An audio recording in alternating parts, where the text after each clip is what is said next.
Hey everybody, it's episode 444 of PodQuest. Whoa, 444. What a number, everybody. It's Wednesday, February 15th, 2023. I am Chris. With me is Druten. Hello. And Walnut. Kwame also says hi. Does he? Or are you just assuming because he's, like, He'll show right up at some you? point on the show in the background. I'm just assuming at the moment. Yeah, how you guys doing? Not too bad. You know, I'm doing. My ankle hurt me really bad on Monday, so I wasn't able to walk yesterday, and now my cough is back. Yeah, I'm falling apart again. Have you considered just stopping? Like, stop hurting, stop getting sick, just be normal and healthy? I've been trying. That's the thing. I've been trying to will my body to be, like, not hurt, not sick. And it just isn't working, I guess. I don't know. I have another doctor's appointment in, like, 15 days or something like that. It's the 3rd of March. So, yeah, 15 days from now. 16 days from now. So, we'll see about how things are going from there. But, oh boy, gotta love the life of not taking care of yourself for the better part of 3 years. And aren't you 34? Yeah. No, but I did take care of myself pre-pandemic. It was, you did. Once the pandemic. It was really the pandemic. Once that hit, it was just like, I went out once or twice to go walking. At one point, I went out for about 2 hours. I think I walked about, I can't remember. But I walked from my house to all the way down to the school on Browning. Or by where the sushi place is now. There's a school near there. I walked all the way. Yeah, like it's on Bell Road, right? Yeah, I walked all the way up that road up to Black Horse Pike. And then I walked to Kings Highway, and I walked all the way down Kings Highway back to my house. That is a long walk. I will give you that. Like, it is. That stretch just from your house to, like, Bell Road is, like, much longer than you realize until, like, you're paying attention to driving on the road. Or it's much longer than you realize until you actually walk it, and you're like, fuck. Well, I mean, yes, that too. But I was just judging from, like, when I run to that sushi place to grab sushi, and it's like, oh, it's like right after Richie's house, and then it's like, oh, no, it's where, what? No, oh, there's an over. Wait, what? Oh, there it is. I mean, it's only like a 2-minute drive from my house, maybe 3 tops, but like, oh yeah, but like, still, there's so much between them and you that it's like, oh yeah, no, this is far further than you realize. It's like a mile at least. Yeah, that was my one and only walk that I did, and that was like a week or two into the pandemic after I'd lost my job and everything. That was like my one and only walk I did for a good 6 months. Because I was in so much pain after that walk, not realizing how much of a walk I was doing, that, like, I could barely move that day, and the next day, and, like, the next 3 weeks after that I discouraged myself from walking. And so then, yeah, I just didn't really do any physical activity for the better part of, like, 3 years. And now I'm dealing with the benefits of that. I mean, that's one way to put it. Yeah. That is one way to put it. But hey, at least you're trying now, right? Yeah, I'm doing my best. And that's all you can do, is try. Yeah. And if you fail, try again. Yeah, I guess so. You're like, but I don't want to try twice. No, I don't. I don't want to try once, God damn it. I honestly just want to start jogging, but I can't because my ankle hurts too much when I try to jog. Like, if it's not, like, in a better spot by the time I see the doctor at the beginning of March, I'm gonna have him recommend an orthopedic for me to go see, because, like, this is not natural. Like, I've had instances where, like, I would step wrong or whatever, and I would hurt my ankle.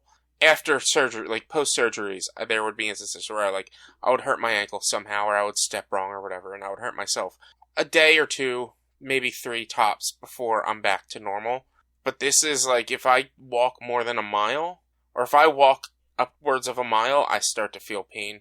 And then today, like, the pain wasn't as bad as it's been, but it was still bad. But then I started to form shin splints on the other leg now. It's just, come on, body. My body doesn't want me to lose. Yeah, you know what? Normally I would just say, nah, it's all just in your head. But yeah, no, I think your body is actively fighting you trying to get healthy. Yeah, that's why it's giving me my cough back. Have you considered challenging it to ritualistic combat? I mean, I could try to kick my own ass. I mean, like winner gets healthy, loser dies.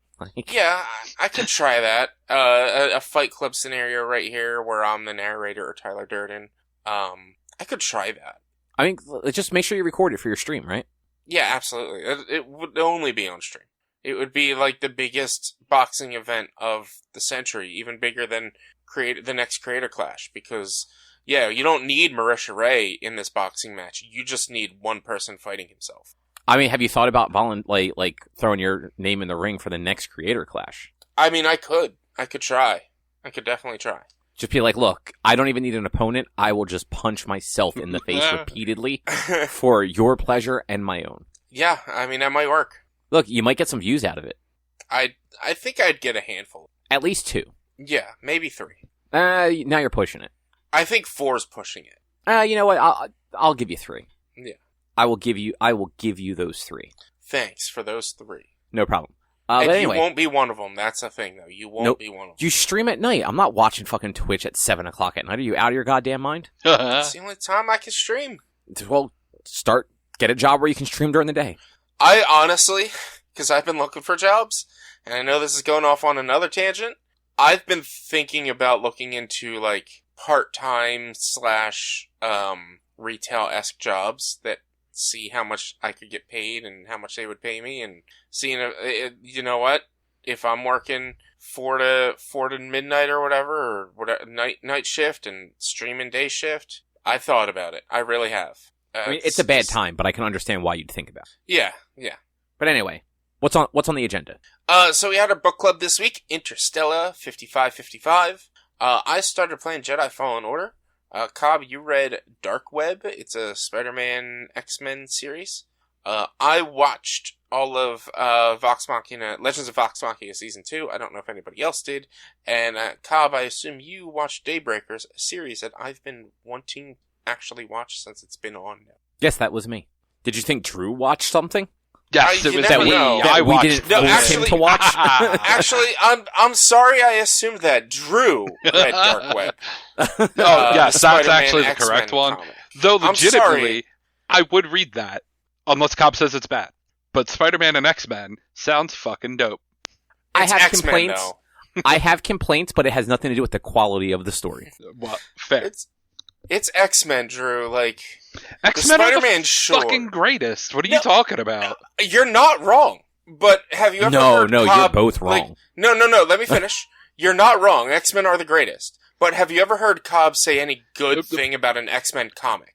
Fair. At least not one that's, like, happened in the last 20 years. Look, Exactly. I'll throw out there just a little teaser for when we get there. This is like a spiritual successor to a late 80s, early 90s storyline called Inferno, where the limbo dimension takes over Earth and a bunch of like things in our world like spring to life as like demons. So like toasters and swing sets and fucking mailboxes all become like demons and try to eat people.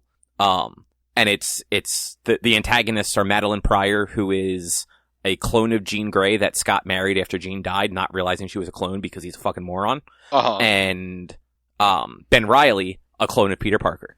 Okay. So it's Clone Wars. Uh-huh. No, that's something different. That's Star Wars. I understand they're all Disney, but different. Did they rename? What was the dimension that you were saying? Limbo. The Limbo. Oh, Limbo. Did they rename Limbo 8chan? No. Is this the Dark Web 8chan? I don't like what you did there. We're gonna move on. Did you see the thing Sean Appleton posted about the 10 basic X-Men plots? Yeah, I commented on it with the 11th.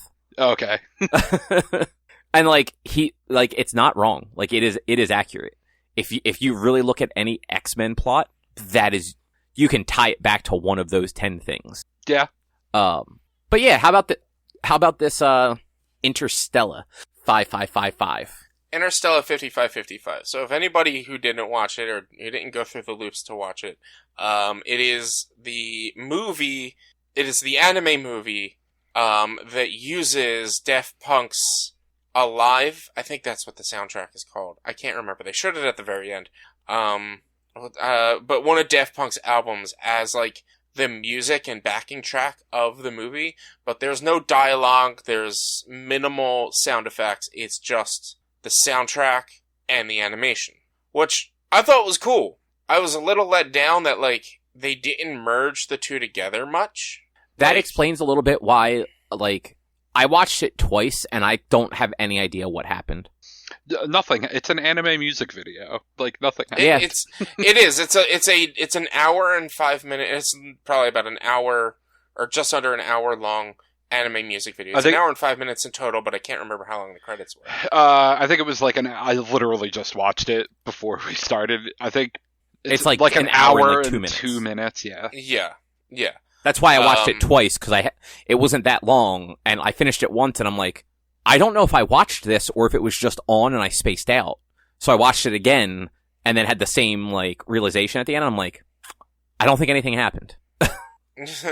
I mean, things happened, but because there was no dialogue or anything, you really had to pay attention to what was going on to know what happened, in a sense. I was having a hard time focusing on it, just because there was no dialogue or, like, obvious story happening, and I don't like that sort of music, so it was a lot of, like, I was staring at it and trying to focus on it, and then, like, my mind was wandering.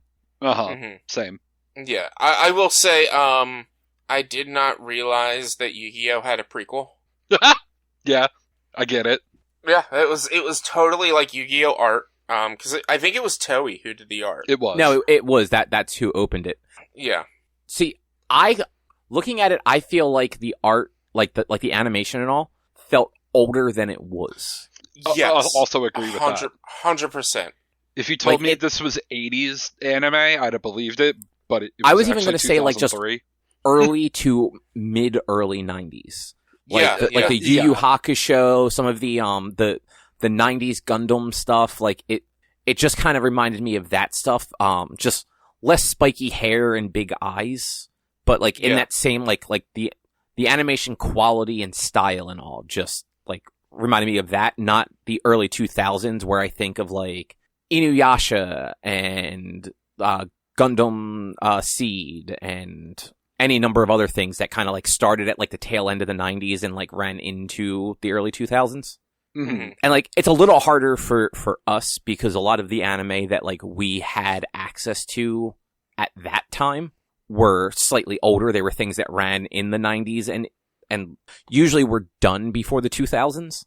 But even some of that stuff, like, I feel like Cowboy Bebop, Trigun, they just had better animation quality than the film did. Yeah.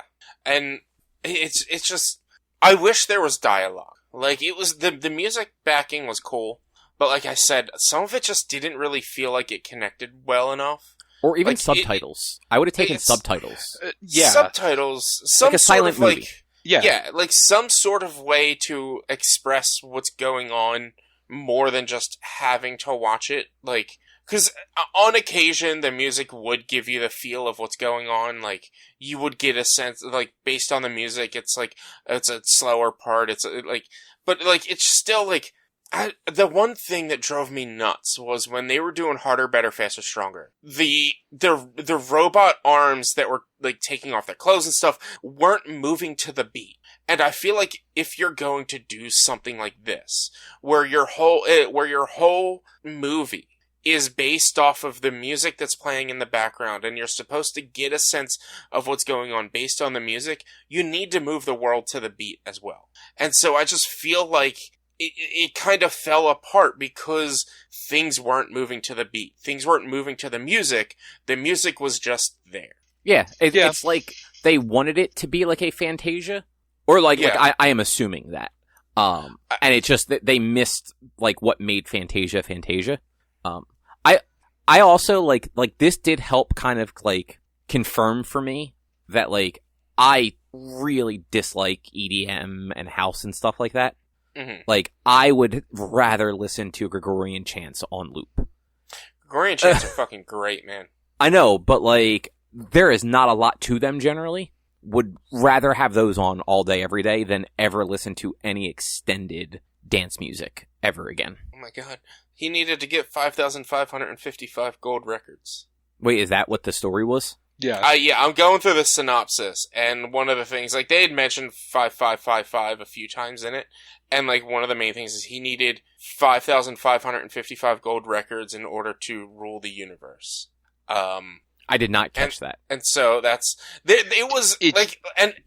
so they find this book that has, like, the dude's plan in it, and if you blinked or looked away for 2.5 seconds when they turned to that page, you would miss that, so... Yeah, and that's exactly, like, the problem. Like we're saying, like, because there's no dialogue, because there's no, like, words or subtitles or anything, like, explaining, and the music doesn't really explain it either. No. You have to watch it.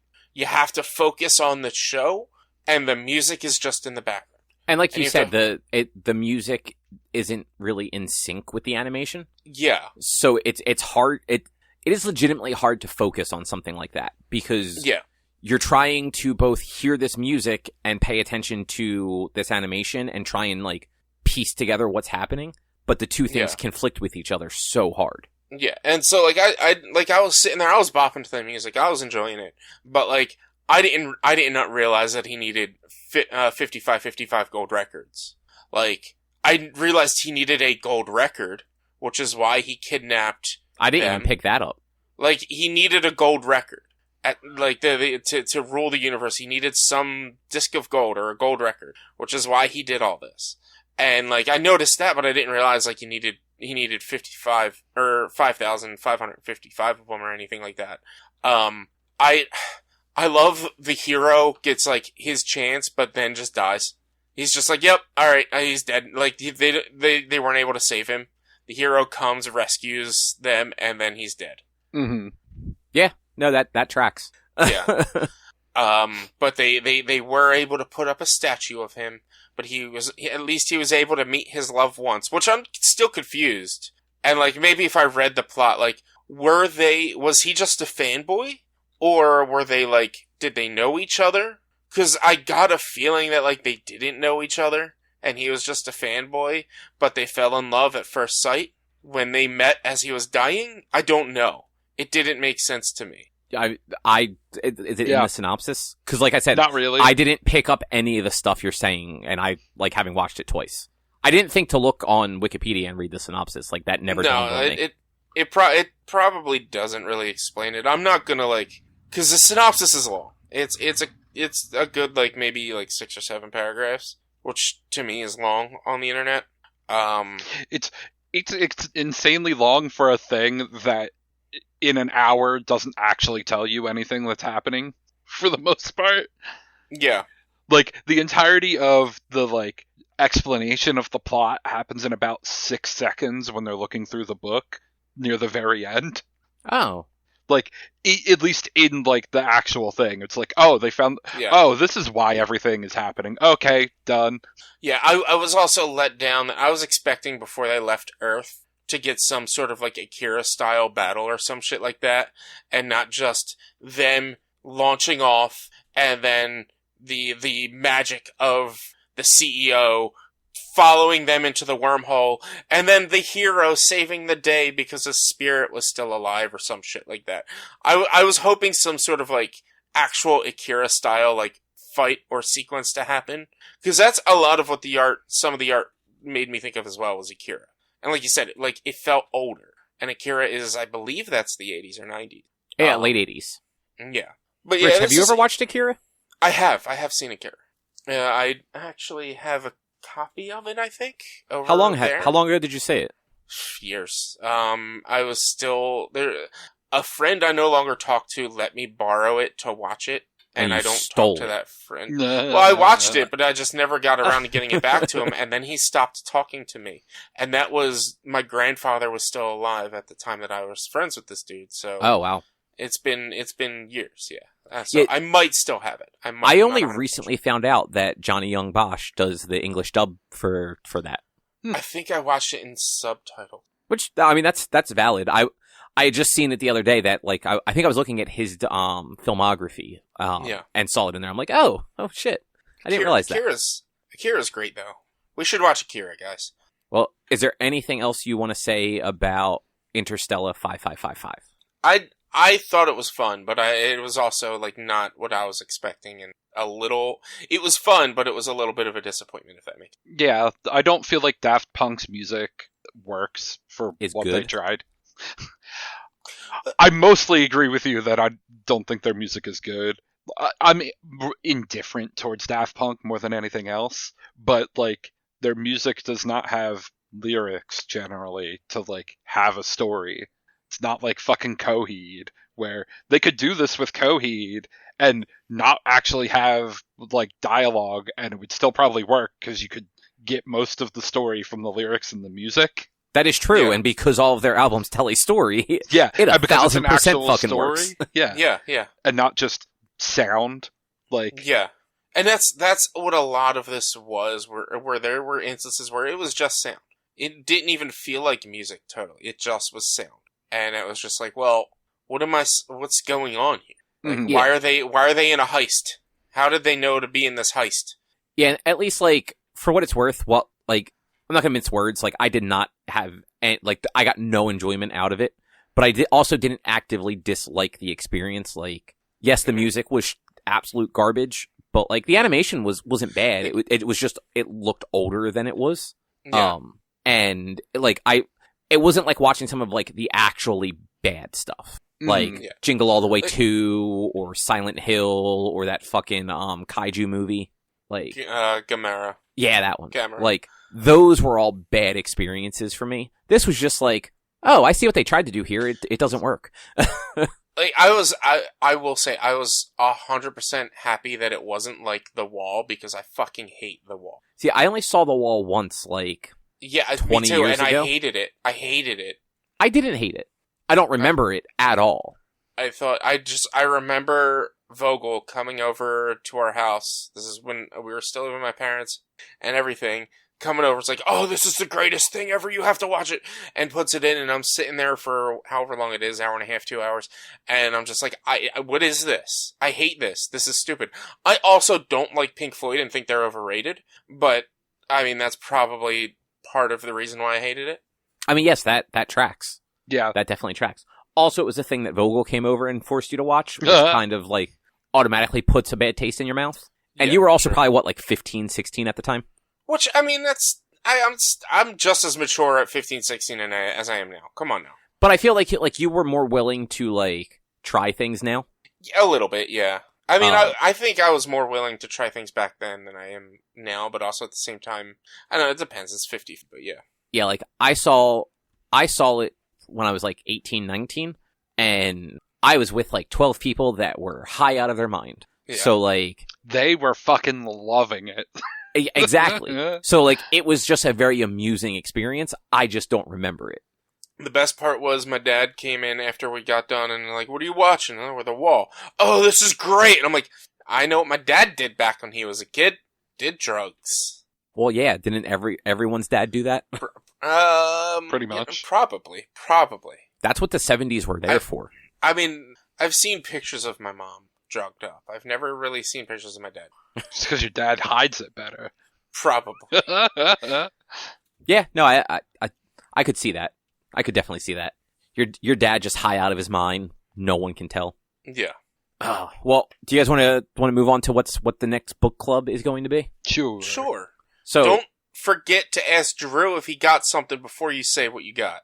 You didn't look at the fucking chat today at all, did you? No, I did, but did you ask him since then if he thought of something since he already then? said no. Time. He already said no. I'm not asking again. He said no, I haven't thought about it till now, but since then he's thought about it. No. Fine, Drew, did you think about it? Fuck no. I didn't think so. I'm just saying, don't be skipping Drew again. No, him asking me and saying I hadn't thought about it was my explicit go ahead for him to decide on a thing. Yeah, that is how I took it. If you were going to think about it, I imagine you would have said, "Oh no, let me see if I can come up with something." Yes. I will let you know closer to recording. Mm-hmm. Rich, I appreciate you trying to make sure everyone gets their turn, though. Yes. So, ironically enough, before anything started today, I had decided we should watch Akira. It has nothing to do with me saying we should watch Akira? No, I decided this at 2:00 or whenever that happened on the thing.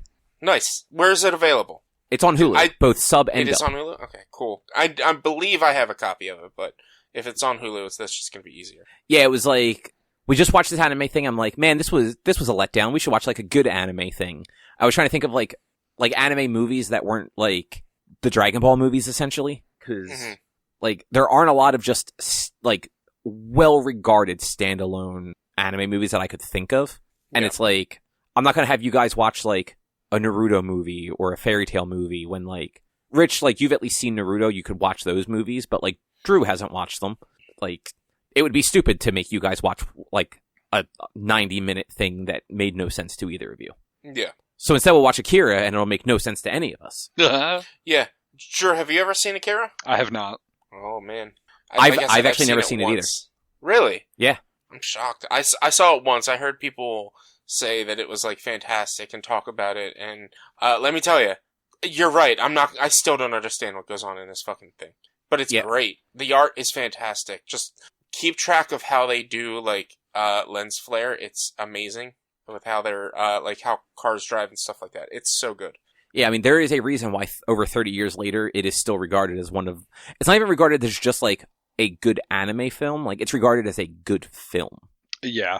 Which, like, the only other anime films that get that sort of treatment are the Studio Ghibli stuff. Yeah. And, like, while I would have been fine picking one of those, they tend to be a little bit longer, and, like, if you're not in the mood for one of those, like, they can be not fun to watch. Yeah. Whereas, like, I feel like Akira from what I understand of it, there's enough kind of going on that, like, it's kind of interesting the whole time. Yeah, it's not like a slow build story like a Ghibli. It is very much an anime movie, but it is like it's so different and it's so wild. And you guys finally get to see the Akira slide and understand why it's called the Akira slide. Yeah, and there's that like cool red motorcycle, right? Yeah. Yeah, it'll be great. So yeah, we'll be doing that in 2 weeks on March 2nd. Wow, damn. February's almost over already. Sure is. I mean, it is the shortest month. You're the shortest month. I mean, technically that would be February 30th if it was a leap year. So. Do you want to try that again? No, if it were a leap year, it would be March 2nd, right? Yeah, it would. No. No, it would be the 30th. I'm right. It would be the 30th. No. March 2nd, there's 28 days in February. Right. And how many days get added for a leap 30. year? How many days get added for a leap year? 1. No, it's not. It's only why 1. Though? Then why do we fucking even do this? Is it really 1? Yeah, dog. I thought it made February into. Yeah, you're right. Never mind. I fucking hate leap year, man. I hate leap year. It's so dumb. That was like that episode of Parks and Rec where April swears to God there's where she doesn't think March 31st exists and schedules all of Ron's meetings for March 31st. Leap year only happens once every 4 years, okay? I'm not going to pay attention to that shit. It wasn't there... I may be misremembering this, but wasn't there like a circumstance like a long time ago where every so many years they did actually add like a second day to the leap year? I think it's like every 100 years or something like that.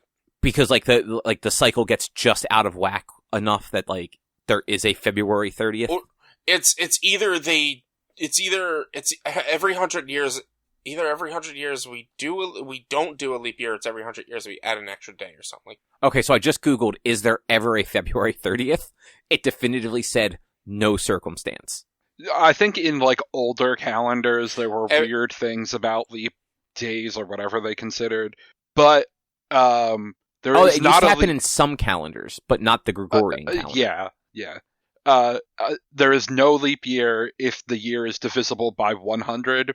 And not 400. So like that is so specific. So like 2000 was a leap year, but like 22 or like 2100 isn't. Yeah. God, when is it? Yeah, I googled leap year 100 years, and PennLive.com is every 100 years we don't have a leap year. In the years 1800, 1900, for instance, there was not a February 29th. Yeah, in 2100 there will not be one. Yeah, in 2000 there was, because it's divisible by 4. Okay. So if it is also divisible by 400, then it is a leap year. Okay. That's so weird. But yeah, so next year is also a leap year. Yeah. Yes. The presidential election years are always leap years. Oh, I don't know that I ever realized that. Well, there you go. Huh. It gives us one extra day to see those fucking political campaign ads. Yay. But alright, we're watching Akira. Yep, on February 30th. Awesome. Yeah, man.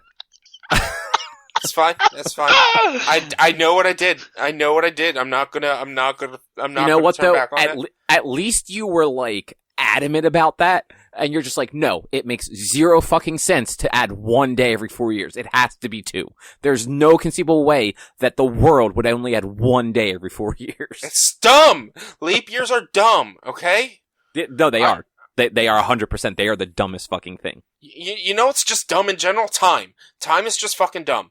Just live your life. It's a flat circle. Exactly. Speaking of flat circles, Jeremy Bearimy. How's that Star Wars Jedi Fallen Order? There's a lot of flat circles because all the planets are flat, same as Earth. That's a fucking stance, man. Look, February 30th and Flat Earth in the same episode. You are going down a path. No, I am enjoying it a lot. When I first jumped into it, I loaded it up on my PS5, downloaded PS5 version, loaded up into it, started playing, and I was having some major input lag issues. Like I would hit the attack button, take my finger off, look down at my controller, and then he would attack. Like there was a major delay. Turns out because I was playing in resolution mode and not performance mode in the game. So I set it to performance. Works fine. But overall, I'm having a blast playing this game. The thing that kills me the most is the platforming. Because honestly, it's not good. The platforming isn't that good. It gets better, kind of like in Metroid. Like, it gets better the more force things you have, or at least that's how I remember it. Yeah, well, like, the problem right now is, like, it's, like, sliding on the ice, or, like, the parts that you have to slide down, or whatever. Like, that controls terribly. It controls so bad. And there's a lot of times where you have to come around a corner, and then jump off this ramp to grab a what's it called? Like, a rope. But you have to be, like, dead center of the ramp in order to hit the rope. But you're coming around a corner, so you can't see the rope, and the camera moves slow. It is poor, it is poor design in these instances. It really is. Like, it'll take me a few tries. Like, I know, one instance, there's, like, the ramp going down. This is all on, like, the second world you go to. Barros, I believe is what it is. Or no. I can't remember the second world, but, like, there's, like, ramps that you would go down, and there's, like, moving cogs that you have to use slow on to jump through them. But again, you don't see the first one until you turn a corner, and you're right on it. You don't get a chance. I'm sorry, Rich. One of my fucking neighbors is setting off fireworks. The fuck? Happy legit Wednesday. Fucking fireworks. Happy Wednesday, my dude. Dude, I hope they fucking blow their hand off. I fucking hate the people in this neighborhood. Happy Wednesday, man. It's happy February 15th. Happy, I'm trying to think of, I don't know. Happy the day before what was supposed to be the parade for the Philadelphia Eagle. Way to rub that salt in there, Rich. Oh, dude, I'm so mad about that. We can go on a rant about that fucking call. It's bullshit. But, otherwise, but yeah, besides, like, mostly it's the sliding down shit that's really not that great. Everything else is passable or is acceptable. It's just, it does feel a little bit of jank. And I also contribute that to the game being, what is it, 2017, I think? I think it might actually be 2018, 2019. Yeah, this is about 5 years old, so I contribute, like, the little bit of a jankiness to just being, like, age. 2019. Yeah. But, like, I enjoy it. I like the story. It looks interesting. It seems interesting. I think I figured one thing out right off the bat, and I'm not really happy that I figured it out right away, but it's also kind of based on somebody jumping in and saying that they love the character, and they love their story, and then I'm just like, oh no, this character's probably bad. But besides that, the only other issue I have right now is the uncanny valley of their faces. Specifically Seer, however you pronounce her name. Like, her eyes are just, like, it's uncomfortable. And I think it's that level of uncanny valley. Like, it's really good, but it's also too good. Yeah, no, I definitely get that. Yeah. And, like, it's the same when looking at Cal's face sometimes, and it's just like that, those two things really are just like, oh, this is weird, but everything else, and, like, the combat's cool. I need to slow down instead of just going balls to the wall and trying to wreck everything. I need to slow down and take my time and remember that it's a Soul-style type combat. I like that, like, it slowly unlocks more force powers as you continue through the thing, but also at the same time, it took me like 5 hours to get force push. That's a little weird, and I don't even have force pull yet, and I'm like... Yeah, the way that you get the powers in that game, like, it seems all out of order. Like, I would expect you to start with force push and pull, but he used force slow initially, like at the very beginning of the game to save his friend. So, like, it makes sense that, like, slow is what unlocked first, but it's still, like, it's a game made for exploration. It's a game made to where you have to go back to different planets to explore to unlock everything. So it makes sense that, like, things are going to be drawn out. I'm about to head over to Kashyyyk, and meet the Wookiees. I feel like that was, like, where, like, the game... Like, I feel like that's where the game sort of, like, picked up for me. Mm-hmm. Because you haven't done Dathomir yet, right? I can go to Dathomir, and I've been on I just went to Dathomir a little bit at the end of my last stream, just to, like, check it out. But they don't guide me to Dathomir. It's just, like, I unlocked it from the beginning. Right. And they're guiding me to Kashyyyk now. Yeah, because, like, that's kind of how the game does it. I think after Kashyyyk, you go to Dathomir. And, like, Dathomir's a really long planet, but it's a really good planet. Yeah. Like, I at least liked it. And, you get some new character. Well, you don't get new characters, but, like, you meet some interesting characters, I should say, on Dathomir. You meet some familiar characters on Kashyyyk. And probably not familiar in the way you're thinking. No, probably not. We'll see. But yeah, it's very cool what they did, and it's a very good game. I'm having fun with it. I got the dual-bladed lightsaber. It's a shame that thing is so weak. But yeah, I enjoy Jedi Fallen Order. I'm kind of mad at myself for waiting so long to play it, but also at the same time, it's free. It was free on PS Plus, so I'm not too mad at myself. Yeah, no, that is totally reasonable.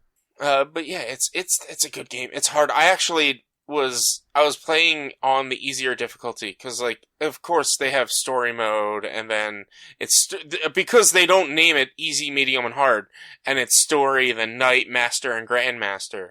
My thinking was like, all right, story's easy, Knight is normal, Master is hard, and Grandmaster is very hard. That's where my brain went. And that's not how they do it. It doesn't quite seem to be that way, because Jedi Knight was easy for me for some of the but like they actually show you, like, how the game changes based on your difficulty level. Like, I don't think they increase the health of the enemy, but they do increase, like, how much damage they do. They increase, or they decrease the amount of time you have to parry attacks, and they increase something else. I can't remember. It's not health. I know that much. Like, the enemies always have the same amount of health, but they deal more damage, and they might have do something else more. Maybe they have a bigger, like, block stamina bar or something like that. I'm not 100% sure. But yeah, like, so my brain was like, alright, well, this is Jedi Knight is normally in every game, it goes Padawan Knight Master for hard and easy, medium, and hard. So Jedi Knight would be medium. No, it seems to be easy mode.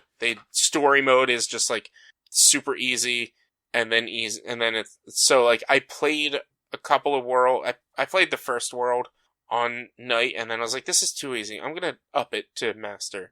And it's given me a little bit more of a challenge, but still not as much. Because as much as I complain about the difficulty level of Sifu, especially that final boss, it made me better at parrying. It made me better at watching for attacks. Because that's all I fucking did in that game was parry and whatnot. And that's how you play a lot of this game, is parrying and dodging out of the way. And so, like, I'm parrying a lot more in this game. Yeah, that's kind of what I meant. Like, this game is very much like a dodge and parry. Mm-hmm. Especially, like, the stormtroopers are almost, like, too easy to do it with. Because, like, especially early on, where they're literally just they're shooting lasers at you, and you can just hold the button and you'll like deflect them. Yeah, well, you hold the button, it'll deflect it, but if you parry it on time, it'll send it back at them and kill them in one hit. So, like, normally they can get off 2 shots before you can hit them with the first one, but you parry properly the first time, and then you hold it, and he deflects the other 2. It's, yeah, like, the enemies with ranged attacks are easy, because even, like, the rocket guys, you use force push on them, and you push the rocket back at them, and it's so satisfying to do that shit. But it's like, it is like the monsters are a little bit more difficult. Luckily, like, I keep forgetting that I can parry a monster. Especially like bigger harder. Monsters. Huh? It is like legitimately harder to do. Yeah, they don't have as big of a tell as like the rest of, as like the stormtroopers do, which is why it's harder, but like, you can still parry it. I just like, I can't parry a big ass fucking monster dragon thing, like a miniature, fucking, what's it called? What's the thing that Jabba has? Oh, the Rancor? Yeah, like I can't parry a mini Rancor. No, that's stupid. No, you can parry a mini Rancor. I can't parry a giant frog. That's dumb. You can parry a giant frog. I forget to do that. I also forget I have force powers. So I just don't use them in fighting because I'm dumb. No, literally, worst Jedi ever.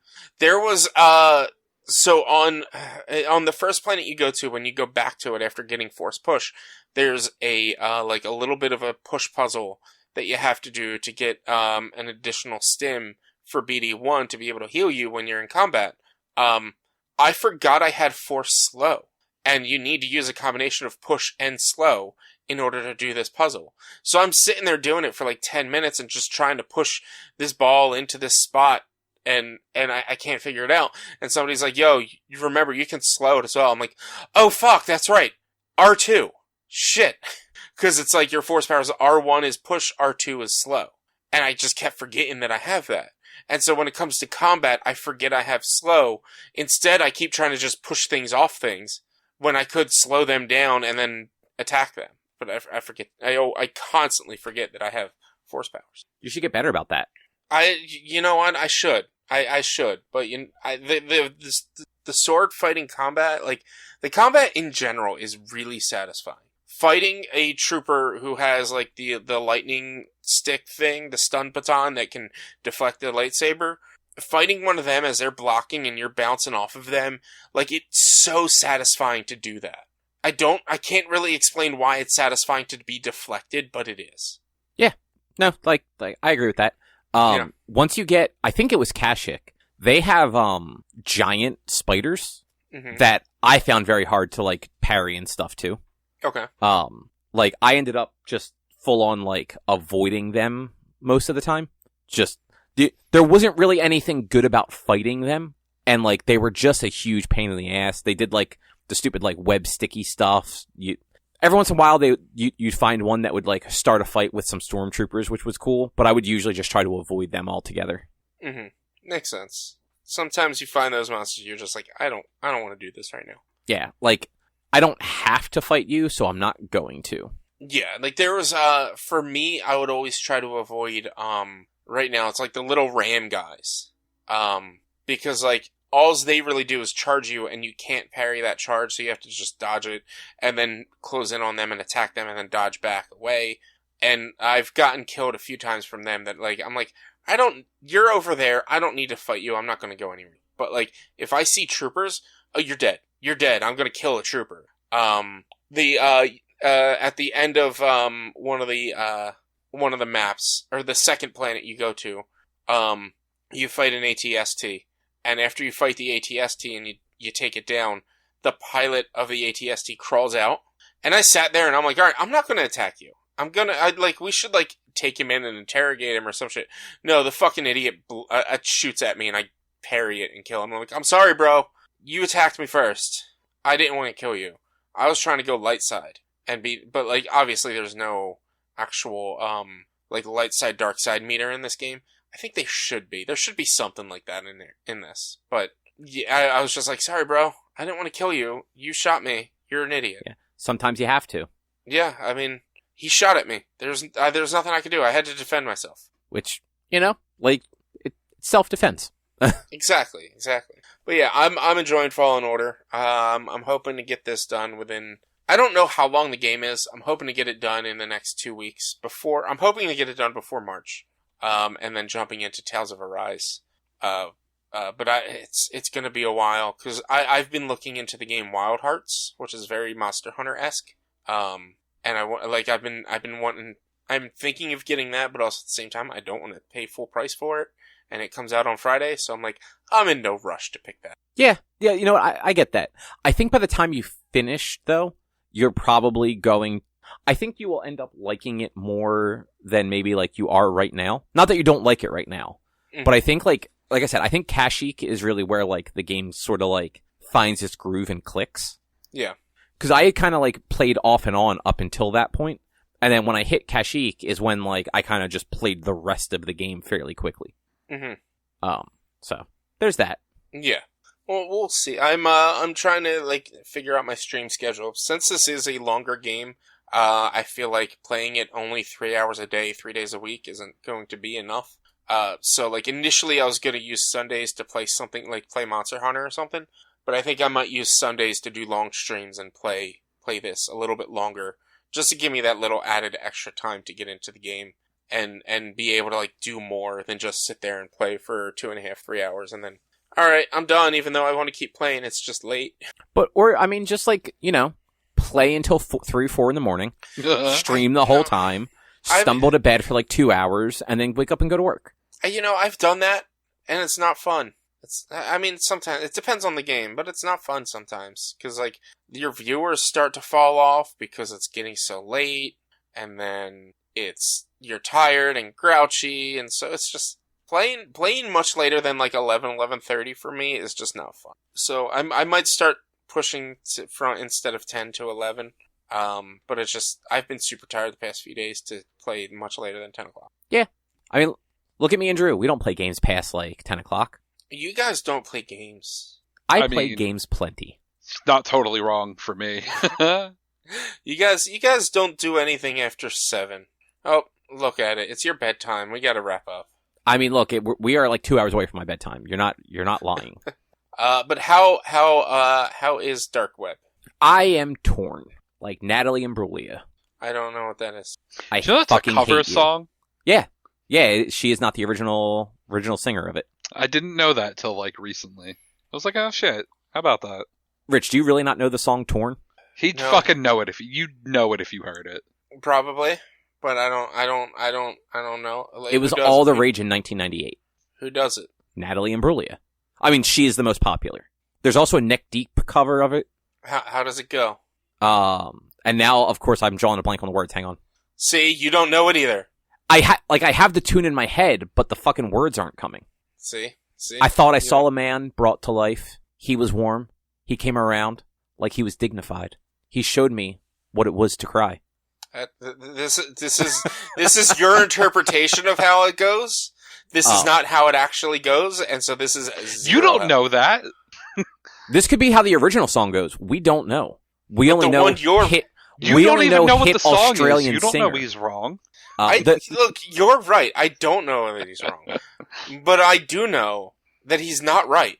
So the chorus is like, I'm all out of faith. This is how I feel. I'm cold and I'm ashamed, lying naked on the floor. I think I know that. Barely. I didn't know that song was... Man, where were you in 1999? Being forced to listen to my mom listen to Jewel. This is like in that same line. I feel like your mom totally was listening to Natalie Imbruglia too, and you just don't realize it. She had a tape with Jewel, and she had a tape with Meatloaf, and that's what she listened to. So you would do anything for love, but you won't do that. I would not do that. Robert Paulson. So Dark Web. Yes.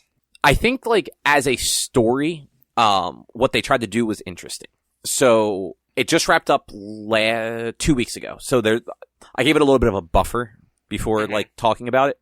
So last year, maybe 2021, I think it was beginning of 2022, they wrapped up, like, the Spider-Man story arc where Ben Reilly came back. He was Spider-Man. He was a good guy. But by the end of that, the company they was working with had torn out all of his memories, that were also Pete's memories. So, like, the things that made him Spider-Man, they basically did a reverse Superior Spider-Man on him. Whereas, like, leading up to this, Ben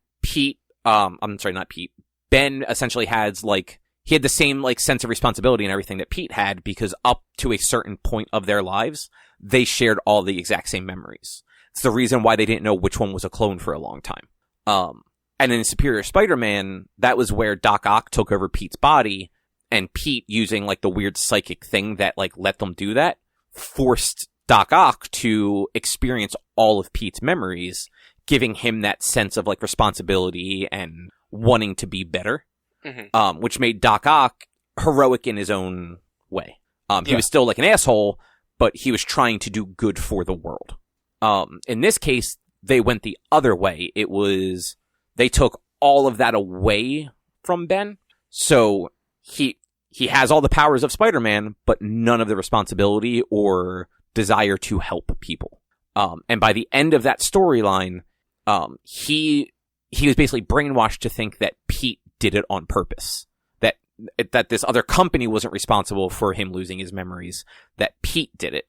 And that Pete then also threw him into this vat of chemicals that kind of, like, supercharged his powers in a way. So a year later, real world time, not comic book time. It could have been 16 hours for all I fucking know in the comics. They start this storyline called Dark Web, which is a pseudo crossover mostly between Spider-Man and the X-Men, where, like, the X-Men are doing their thing where, like, they can't die. They're resurrecting mutants that have died in the past, as long as they have, like, DNA or ways to resurrect them. And one of the mutants they resurrected, for reasons, I guess, is one called Madeline Pryor, who she was introduced in the mid-'80s after the Dark Phoenix saga. So Jean Grey becomes Phoenix, becomes Dark Phoenix, blows up a planet full of broccoli people, and then dies. And Jean was dead for a couple years at that point. And in that time, Scott leaves the X-Men and meets this other woman who suspiciously looks just fucking like Jean. They move to Alaska and have a baby. That baby is Cable. Then Jean Grey comes back to life. And Scott says, "Peace out, lady. I'm going to go back over here." Goes back with Jean. At some point, Madeline dies. I don't exactly know when or how, but she dies. Jean then basically just decides she is Cable's mother, raises Cable for a certain amount of time with Scott until Cable gets the virus that they have to send him into the future to save him. So, like, X-Men bullshit. Years later, it's revealed that Mr. Sinister actually created Madeline Pryor from Jean Grey's DNA. So she was actually a mutant clone all along. Of course. And she becomes a reoccurring villain throughout, like, the X-Men from that point on. She's got the same powers as Jean, but, like, generally uses them differently. And at one point, she became the Queen of Limbo. And that's where this Inferno storyline took place that I alluded to earlier. After that, Ilana Rasputin, who is Colossus's little sister, becomes the Queen of Limbo. And she's fucking scary and has a big sword and can do portals.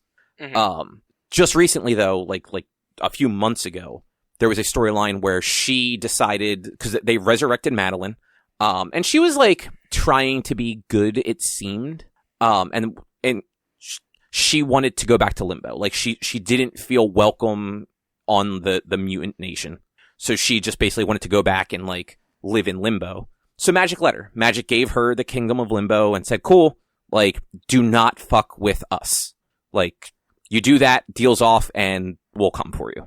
So, to make this a little bit shorter, she makes a deal with Ben that they both want memories that they don't have. Madeline wants the memories of Cable, like the years that Jean raised her son. And Ben wants the memories that he feels Pete stole from him. Okay. So they make a deal, they do a bunch of bullshit, and they start going after people and doing things. Eventually, through the X-Men side, like, Jean and Madeline fight, and Jean basically just goes, I give up. Like, I'm not trying to keep you from your memories here. And, like, shares all of the memories with her. And it's just like, all you had to fucking do was ask. Like, Why doesn't anyone... That's my big problem with the X-Men. And it was kind of like what I said in to that post that you mentioned about Sean. Mm-hmm. Like, 90% of their fucking conflicts, either, like, within the superhero community or, like, internally with each other, if 3 fucking words would be said, the whole thing could have been avoided. But because Madeline decided to go the fucking psychopath way, it escalated into, like, a giant battle. Whereas, like, all she had to do was be like, I would like to know the memories of my son that I birthed before I died for you. But so she gets that back and like, decides that, like, what she was doing was wrong because redemption arcs, right? Mm-hmm. Yeah. Everything up to that point is actually, like, it was an enjoyable story. There were a couple tie-ins with, like, other, like, semi-related books. Like, they got Miss Marvel in there. Norman Osborn is a good guy right now. So, like, that's always weird. Venom was involved. You know, good times all around. My problem, though, is fucking what they did to Ben Reilly. So, it's one thing that they made him an actual villain. They've had him be more anti-hero in the past couple of years, a handful of times. But it was basically after he was killed and resurrected over and over and over again, with the memory of being killed and resurrected over and over and over again. Like, he had a reason to have snapped and sort of, like, did what he did. Which, what he did wasn't that bad. He was basically trying to make people happy by resurrecting their loved ones, but he was really cloning them and just not telling them about it. Like, shady, but, like, was doing it for, like, he thought he was doing a good thing. Let's put it that way. Right. Now they just made him a full-on villain. Like, by the end of it, there was no resolution. And it also makes Pete look bad, because Pete knows that Ben is not a bad guy. Mm-hmm. He knows what happened. And rather than going to the team of Omega-level fucking mutant telepaths that he's friends with, he fucking taught at their school for multiple years. Like, all he has to do is knock on the fucking door and go, hey, Gene, can you share my memories with this guy? I think that would solve the issue here. Nothing. Isn't that, like, a running issue with Spider-Man? Like, you've brought it up in the past, that, like, all the time, he does not ask for help from his Avenger friends or from his hero friends. Like, oh yeah, he never asks for help.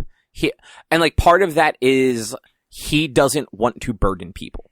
And because so many people have died in his life, he doesn't want to be responsible for other people dying.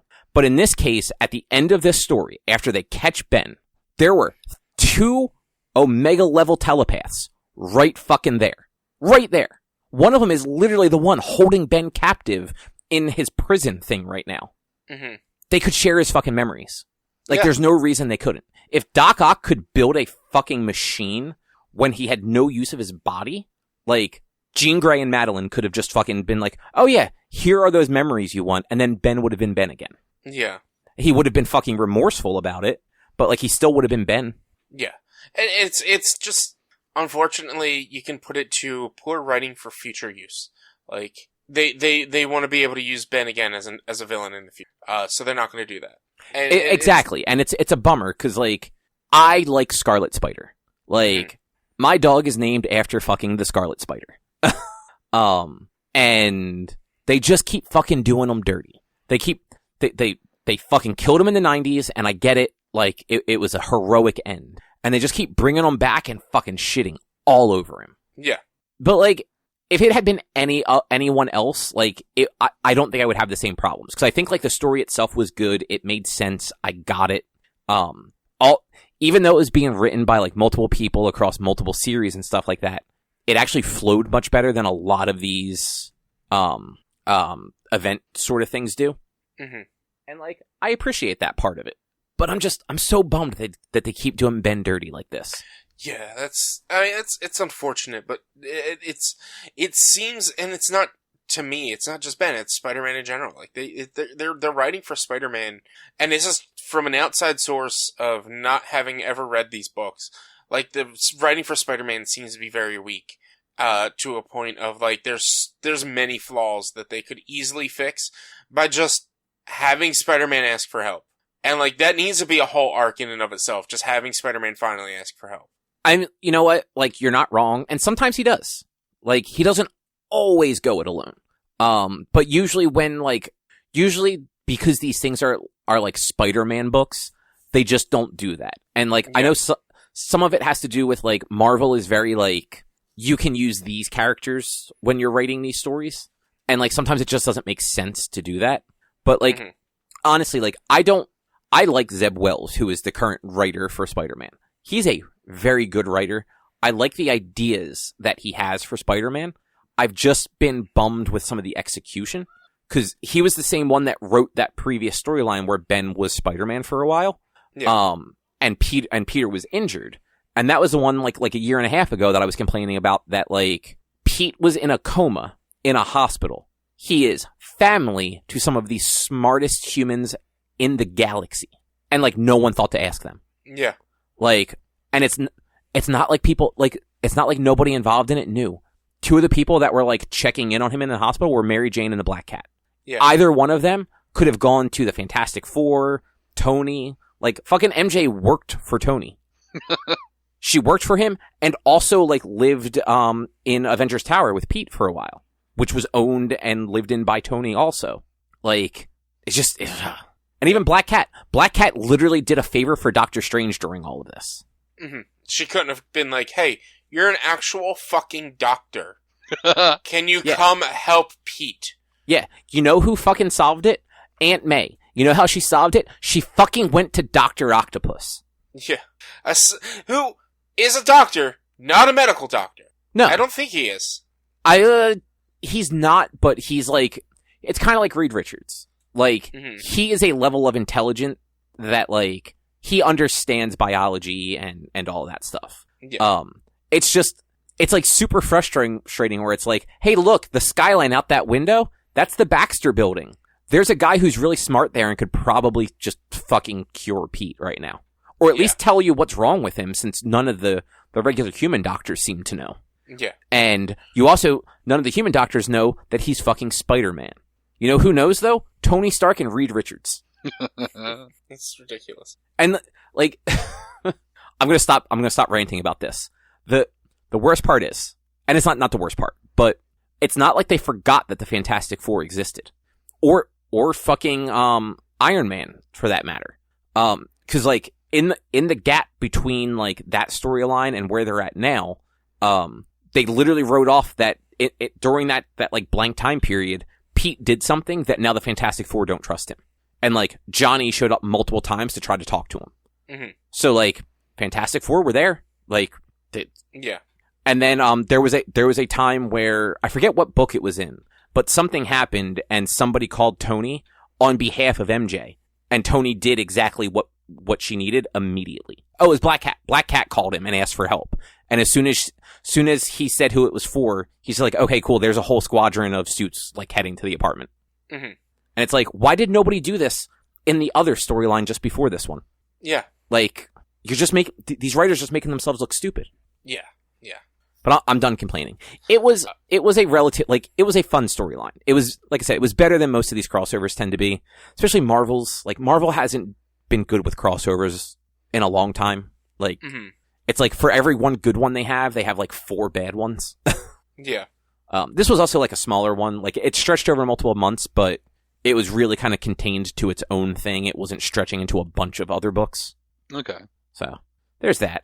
But Rich, how was the second season of Legend of Vox Machina? Well, before we move on, because we mentioned it a number of times, I pulled up that post from Sean, and I figure we'll just go through it real quick. Oh, okay. Since we did mention it a few times, so anybody listening, here's what it's ultimately there are 10 basic X-Men plots. And it goes from 1 to 10. I don't know if there's any like more or less frequent order or whatever. So I'm just going to go from 1 to 10. Number 1, aliens ruin Scott Summers' day. Which, sure, probably happens a lot. Number 2, the teenage female audience surrogate, so Katie, Jubilee, Armor, whoever, does something Did you just call her Julie? I said Jubilee. I swear to God, it sounded like you said Julie. I think because you just said it so fast. Number 3, bigots ruin Scott Summers' day. Number 4, Storm wrestles with her leadership position. Number 5, time travelers ruin Scott Summers' day. Number 6... So, ready? Oh. The first 6 are all 1980 to 1985. All of those happen. Number 6, everything connects back to Wolverine. Number 7, literal demons rise up from hell to ruin Scott Summers' day. Number 8, Professor X turns out to have done a bad thing. Number 9, the other X-Men ruin Scott Summers' day. And number 10, the Phoenix shows up, most likely to ruin Scott Summers' day. So here's a fix for you, X-Men. X-Men, listen, I'm gonna get close to the mic. Here's a fix. Fire Scott Summers. They have. He just keeps coming back. Kill him. They have. Just keeps coming back. Don't bring it back. Just don't bring it back. We know you have the power to not bring it back. Just don't bring it back. They don't now. It's like literally one of their laws. They have to bring back the mutants if they die. And they won't kill them if they fuck up. They literally bury them alive. It's just. But also, to the point though, if they killed him, because he was all the problem with the X-Men, is stopping the villains from reviving Scott Summers to be the problem for the X-Men again? Because the villains aren't the one who have the power to bring back mutants. It's the good guys. So they don't have the power that the X-Men have to bring back the mutants. But I'm sure they could find a way to clone... actually, they have. There have been other people that have cloned, like, evil versions of fucking X-Men characters. Oh my god. If all else fails, it's a clone of an X-Men. Yeah. I fucking hate the X-Men, man. I hate it. I love the X-Men. I fucking hate the X-Men. Like the clone thing isn't even the weirdest thing. It's like Cable. Like the fact that there are two different versions of Nathan Summers. Mm-hmm. There is Cable Nathan Summers, who had to get sent into the future because Apocalypse infected him with a techno-organic virus, who then comes back as an old man and fucking like fights through the timeline with his metal arm and fucking lens flare. And then there is Nate Summers, X-Man, who is just an Omega level telepath and can do whatever the fuck he wants. Yeah. X-Men, man. X-Men. It's dumb. But it's fun. Yeah. Maybe. But which time-traveling double character came first, Cable or Trunks? Cable. Okay. So it's a loaded question.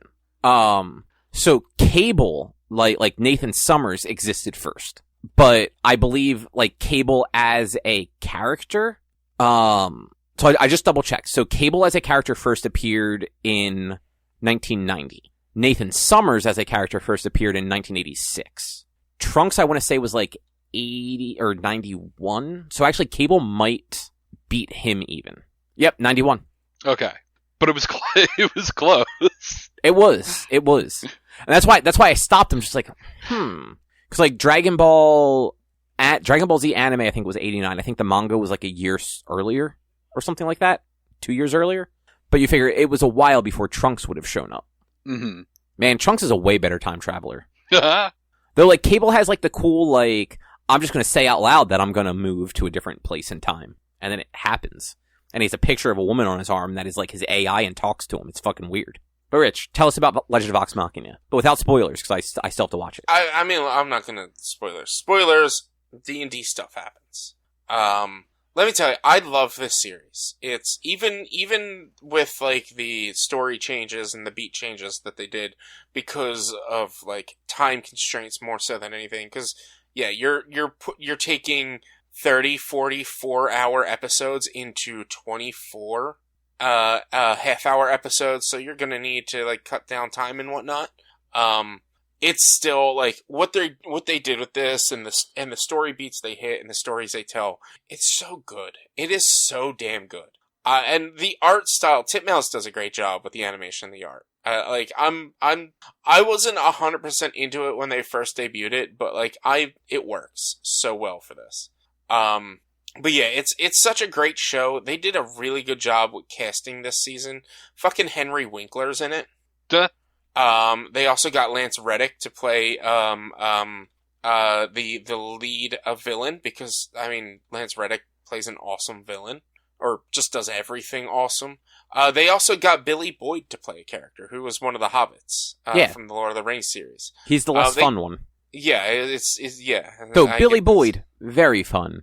Just whichever hobbit he was more serious than Dominic Monaghan. Yes. Monaghan. Thank you, Charlie. Yeah. They had a bunch of returning cast from before.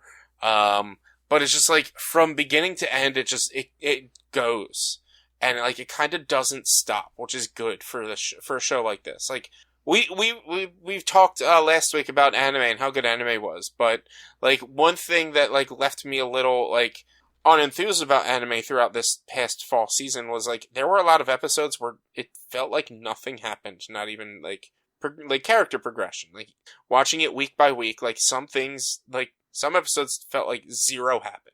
And I felt that way with both Bleach and My Hero at times. With this show, though, with Legends of Vox Machina, it's every episode something happens and something big. And like there's always a sort of cliffhanger, even though they release it in segments of 3. There's always like some form of like cliffhanger at the end of each episode. And they put this together so well.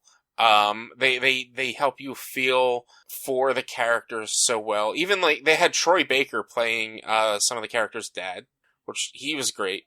They had Robbie Daymond in a couple of episodes. Like I can gush so much about this show. I love it. It's a great story and great animation. I mean, like I only watched the first season, but the first season was a lot of fun. Yeah, the first season was really good, and this one it holds up. I'm wondering how they're going to continue further with this season because the basis of this season. Do you mean with the story, not with the season? Well, with the story, or with like certain aspects of the story, certain beats of the story. So the basis of the season for the story is like dragons attack the main city, and they are trying to find help to stop the dragons, and they're just not regular dragons. They're ancient dragons, so it's the hardest, strongest kind of dragon in D&D lore. They're ancient dragons. They're super old, but super powerful. They essentially get sent on a path to go find super strong weapons. And so, like, by the end of this season, they gotten a few of them, but, like, they also haven't made mention to a few of the others that they get in the show, or in the actual game. They haven't made any sort of mention to them. So I'm just like wondering, like, are they going to continue with all of these items that they're going to get? Or are they going to like call it here with them getting however many they got this season and then just move forward with fighting the dragons? It's just like, I'm curious as to what they're going to do because like, two characters, one of the items, they would have to go to a different realm, and it was like kind of a side story. It didn't really push the story forward at all. They'd have to go to the fire realm, I believe, or no, they'd have to go to one of the levels of hell. Maybe I can't remember where it was. And like the other weapon, the character already got their glow up for this season. They already got super powerful, so are they going to give them also a super powerful weapon? So I don't really know how they're going to play into that, but it looks like this whole sequence, this whole Chroma Conclave is going to be 2 full seasons because the season ended at 12 episodes, so I think they're going to go full 24 for the Chroma Conclave arc, and it's great. I love it. It actually got me wanting to go back and rewatch the original series again, which I started that during the pandemic, but I never finished it. I got like halfway through and then stopped. That's fair. And like to the point you were making before, I didn't want to actually cut you off for a change. Where you had said that like sometimes like the episodes of Bleach or My Hero felt like nothing really happened. Mm-hmm. I think that's the difference between, there's a lot of manga, but a chapter has so little happen in 20 pages that like most episodes are multiple, or at least like pieces of multiple chapters. Yeah. Whereas you look at something like this, and every episode of Critical Role, like the actual show, is 3 to 4 hours. Yeah. And like not a lot happens in those 3 to 4 hours every episode. Mm-hmm. Sometimes it's just 4 hours of combat. And they're certainly not going to adapt 4 hours of combat. Yeah. Since those 4 hours are really just like 2.5 minutes. But they have close to that campaign was probably close to 200 episodes, right? Yeah, I can't remember fully. I think it was probably about 100 episodes. I don't think it was close to 200. Oh, I thought it was more than that. But even then, that is a lot to do. And then being able to go back and look at it and be like, all right, this worked, this worked, this worked. this is kind of like extra stuff we don't need to worry about. Let's flesh this bit out. Like, they can tell like a very cohesive story with the 400 plus hours of content they have to like reference. And they did that. They did that very well with the time constraints. They introduced characters and themes early on in like the first or second episode that like come to play later on in the season, that like that's not how they played out in the game. It played out much a bit differently, and so like they can't make it all fit to play it out. Like, oh, they go here and this happens, and then they go do a bunch of stuff, and then they go back there and this concludes. No, they had to conclude it more condensed, because it's anywhere between, I think the Chroma Conclave had to have been at least a year, or close to a year long of episodes. So I'm saying probably 30 to 40 episodes. So you're looking at 90 to 120 hours, and they have 12 hours to show it. So like they were able to get that beginning and conclusion within these 12 episodes in a different way. And I really liked very much how it played out in the show. Whereas like, I like how it played out in the game, but I also like how it played out in the show, because like at this point, you need to recognize that they are two separate entities. You can't do everything 100%. Like, and I even posted on Twitter at one point, like, now that we have season 2, now that we have the Mighty Nein coming out, now that we have a movie deal coming out, we cannot gatekeep and say, oh, you didn't watch the games? Well, you're not a true fan. Or you don't watch the show, you're not a true fan. Critical Role is this whole wide encompassing thing. Don't fucking gatekeep this shit. If somebody only watched the shows because they don't have 300 hours to watch 100 and something episodes, that's awesome, man. I love the show as well. But if somebody doesn't want to watch the animation because they don't like animation, that's awesome, dude. I'm glad you like the game. Like, no gatekeeping here. Yeah. You can't. You just don't do that shit, especially with something as big as this. I think that is a valid thing to say. Yeah.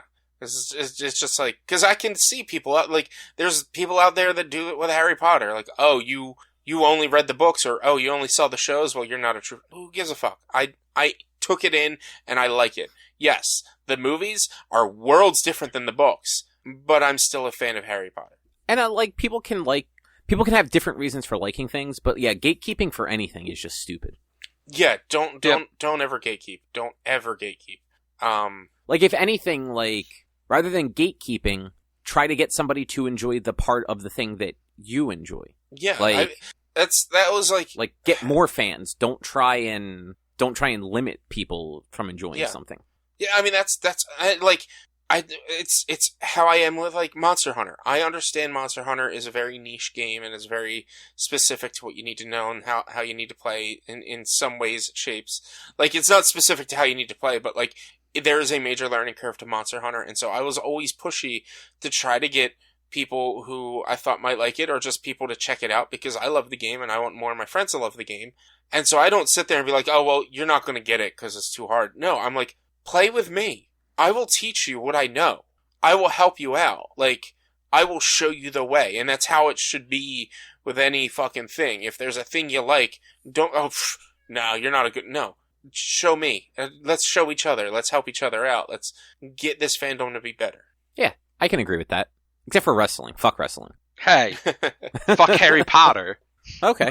Well, look. Fuck J.K. Rowling, absolutely. Harry Potter, you can be a fan of that. No, I'm going to go ahead and say fuck Harry Potter. It was never good. Yeah. Look, I haven't watched it in so long. I liked it as a fan. I never. Why don't you learn how to read a book, you fucking nerd?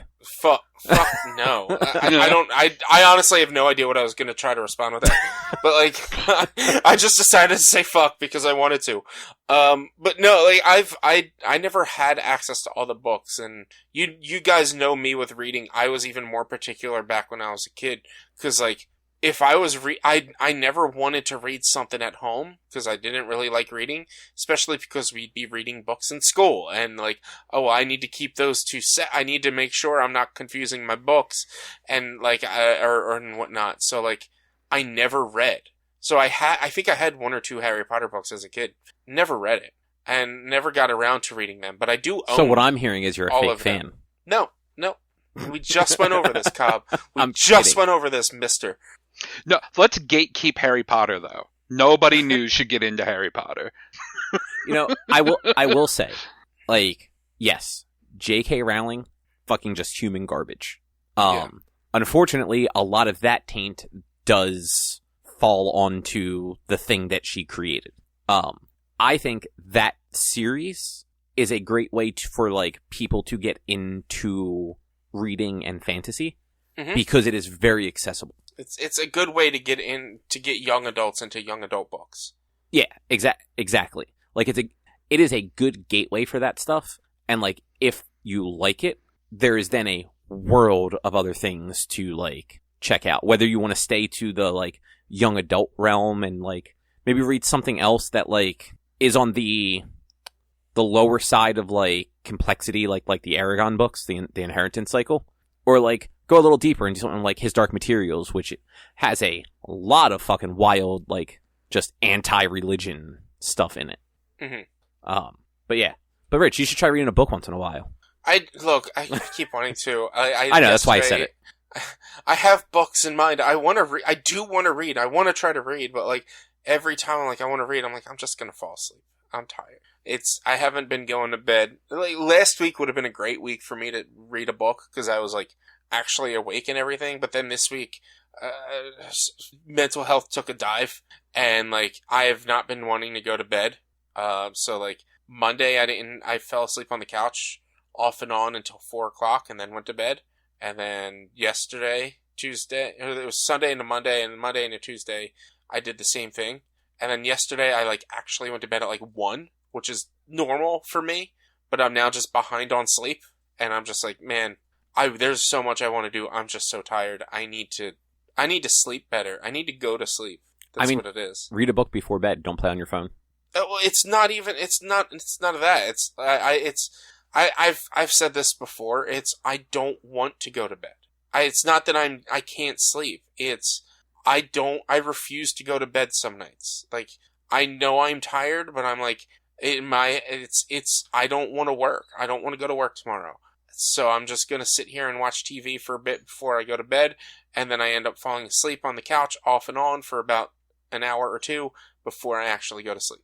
It has nothing to do with not being able to fall asleep, because if I'm tired, I go into my bed, I'm down, I'm out. But if I start to fall asleep at 11:00 and I go to bed at 11:00, I'm out by midnight at the latest. Yeah, that's wild. Like that you like. I'm just like, oh, is it bedtime? I love sleep. I'm gonna go to sleep. Like Thursday night.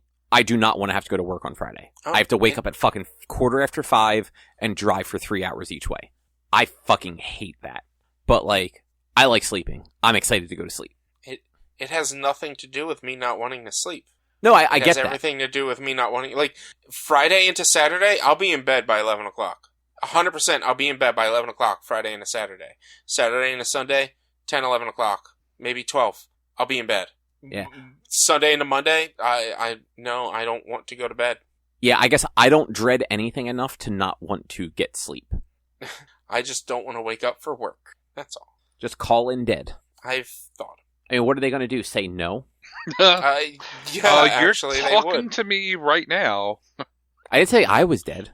No, that's his boss responding to him saying he's dead. No, I know. And that's the response. I didn't say I was dead. I'm just calling in dead. Yeah. Other people are dead. Like, there are plenty of dead people in the world. You don't have to get specific, man. Fair. You just tell them how it is. But anything else you want to say about Legend of Vox Machina Season 2? If you haven't watched it, whether you're a fan of Critical Role or not, you should check it out. It's a really good series. Like, the first season was actually really enjoyable. Mm-hmm. It did not have I'm watching what used to be a live play feel. Like, it feels like a legitimate animated series. Yeah. And it is. And yeah, they did a lot of work storyboarding it and making sure they hit the beats that they need to hit, they hit the jokes that they need to hit, but also like condensing 30, 40, 50 hours into 12 episodes, into X amount of episodes. Like, they even went so far this season, whenever Matt or anybody says that they are going to make their way somewhere, it's like, I'm going to make my way over to here, blah, blah, blah. You hear the whole cast go, making my way, like in Is that that's not Vanessa Carlton? Is it Vanessa Carlton? I think it is. It is. Like in that song, they all sing it. They went so far as to put a musical montage of a song they made called "Making My Way" into this. That's awesome. Which I didn't catch at first. Like, I heard the musical montage, I didn't catch what the song was. It wasn't until I watched they have like a rewatch show, each week, and I watched the rewatch show, and they brought mention to it, that I then re-listened to it. I was like, oh shit, that's amazing. That's great. And so, like, they make sure to get in those, like, those things that were said or that happened in the show that people are like, oh, this still needs to be in it.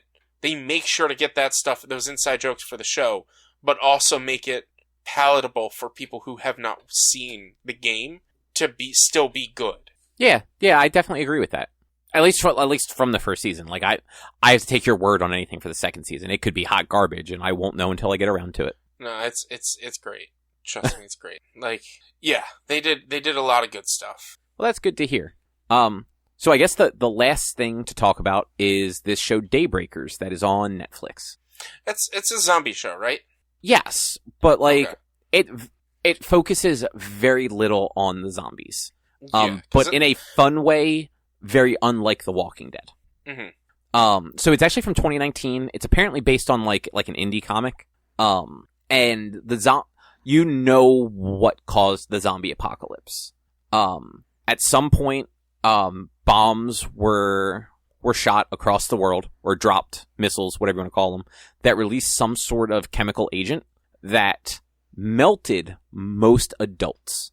The adults that were like far enough away from impact didn't melt, but they became like zombie-ish. They basically wandered around the streets, like just repeating whatever the last like couple of things they said were, and then going into like a frenzy when they see like living people. Mm-hmm. So the whole world is just run by teenagers. Yeah, it's actually, the show's called Daybreak, not Daybreakers. Oh, I'm sorry, Daybreak. Yeah. So yeah, the whole thing is run by teenagers. The show focuses primarily on one who was like new to the area that the show takes place in. He had been there, it seems like maybe like a handful of months before everything went to shit. And through most of it, he is trying to look for his girlfriend, who he knows is still alive, but cannot find. And like, as he's going, like, he makes friends with a handful of people. They do the classic mall thing where, like, they get holed up in a mall. There are a ton of different factions. The villainous faction are the jocks, but it's like all the jocks, including like the golf team. Yeah. And they're led by one psychopath football player, who at some point, something bad happened to him. He got like burned up and all, and like he can't talk. So, but overall, like, it's not the best show, but like it's usually pretty good, and like it was good enough that we wanted to keep watching it. So I think we watched, I want to say it's 10 episodes, might be 8, but we watched all of them like over the course of the weekend, because it was enough that like we wanted to see what happened next. Yeah. The biggest downside is it did get canceled after the first season, and it ends on like somewhat of a cliffhanger. Of course. Like, it's one of those cliffhangers where like it could be the series finale, and like it is not the most satisfying series finale, but it's like acceptable. Yeah. But on the other side, it's like there is definitely more story here, and we're just not going to get it. Yeah, because in normal Netflix fashion, it didn't get Stranger Things numbers, so they canceled. Yeah, exactly. But like as the show like goes on, they do there's a lot of fourth wall breaking in it, and there's a lot of flashbacks, so you get to see a lot of what happened like leading up to everything going to shit. And it occasionally will change like POV like 4 episodes. To like other of the main characters. So you kind of get to see like things from their side and like what was happening to them before everything went to shit. Mm-hmm. And like some of the characters are really good. And that like there are a few adults that are like primarily in flashbacks, that are also like, they're good. Matthew Broderick plays like the principal of the school, and like he's fantastic. I mean, it's Matthew Broderick, so like it's a given, mm-hmm. But yeah, like, enjoyable show, like, all around. Would definitely recommend checking it out, even if it is only 1 season. Yeah, that show has been on my list since it came out. That and there's a Korean zombie. I think it's a show called All of Us Are Dead. That was also on my list since that one came out last year though, but I haven't gotten around to watching it. But like that, both All of Us Are Dead and Daybreak have been something I've wanted to watch. And I knew Daybreak was going to be a little bit more on the silly side. I just never got around to it. And it definitely is. Like, one of the main characters, she's like a 12-year-old girl. But like, she's a pyromaniac. She fucking curses all the time and was a drug dealer leading up to everything going to shit. Like, literally, like, made her own designer drugs based on the shit that her therapist was prescribing her. Mm-hmm. So, like, she was going to therapy, saying all the right words to get all the different medications, and then turning them into, like a slime, like a flavored slime for, like, teenagers to eat. And then going to the high school she didn't actually attend and selling it to the high school students. Mm-hmm. That's weird. It was good. Like, it had a lot of good stuff. It had some stuff that was just like, okay, like, this is very cliche or obvious. This is where this was going to go. But overall, like, the humor was right for what they were trying to do. And the handful of times where they had, like, the serious moments, like, those moments worked. Yeah. But that, I assume, is probably going to be a show? Yes. Yeah. I agree. I am glad you agree. So 2 weeks from now, on February 30th, we'll be talking about Akira. And for everybody else, February 30th is actually March 2nd. Yes. Sorry, I did it one more time. No, I know what I did. I know what I did. I'm not mad about it. I know what I did. But yeah, so March 2nd, we'll be talking about Akira. It's available, at least in the US, on Hulu, subbed and dubbed. Other than that, you can find more of our content at www.one-quest.com. You can also help us out by supporting us at patreon.com/onequest. If you can't support us there, though, you can go to your favorite podcast platform, like Apple Podcasts, Google Podcasts, Spotify, Stitcher. Rate us, review us, subscribe to us. It all helps. You can also find us on social media, facebook.com/onequestonline or at @1_quest on Instagram and Twitter. Our YouTube channel is youtube.com/onequestvideo. Sorry, I had to hiccup there. And you can always send us an email to social@one-quest.com. Now, Rich, what does your streams look like? Check me out on twitch.tv/b_walnuts for video game streaming Monday, Tuesday, Thursday, and Sunday. I'll be playing Jedi Fallen Order pretty much every one of those days until I beat it. Might take some occasional breaks here or there to play maybe Apex or something else, but generally it's going to be Jedi Fallen Order. Are you moving over to Tales of Arise after that? Probably after like a week or so. I'll probably take a break from the story games and just play whatever the fuck I want for a few days, and then jump into that for sure. That's fair. That is fair. By the way, I meant to ask you this. When are you going to play the Wily Wars from your Mega Man stuff? It's on the Switch. What? I don't. Probably not. What the fuck is a Wily War? It was the Sega Genesis release for Mega Man. Oh, so it's in the Sega Genesis collection. Is it? Yeah. Oh wow, shit! I might have to go play that. I did not know. There are like 3 decent games in the Sega Genesis collection: Sonic 2, The Wily Wars, and Echo the Dolphin. I did not. So Streets of Rage 2 is in there. I didn't know that. Okay, that must be like a newer edition because it wasn't in there when it initially came out. I think it was. I don't think it was. But I don't know. I need a break from Mega Man. Those last 3 games just fucking killed it for me. But this is classic Mega Man. I still need a break from Mega Man. Yeah. I am also pretty sure. I think the Wily Wars is actually like a compilation of the NES Mega Mans, maybe. I think it's just like 1, 2, and 3, honestly. Oh yeah, no, I'm looking. I actually just brought up the Wikipedia page. It's remakes of the first 3 Mega Man games, alongside a new game called Wily Tower, only unlockable with a completed save file. Yeah, I don't feel like playing them all 3 of those again, especially Mega Man 1. Yeah, but it's a remake on the Sega Genesis. Don't forget, Sega does what Nintendo don't. Man, how good is the fucking music in that version? That's what I need to know. That's a good question. But no, I get it, Rich. I'm mostly kidding. I know. But yeah, so with that, we will be back next week with something else to talk about. Thanks for listening. Bye. Bye.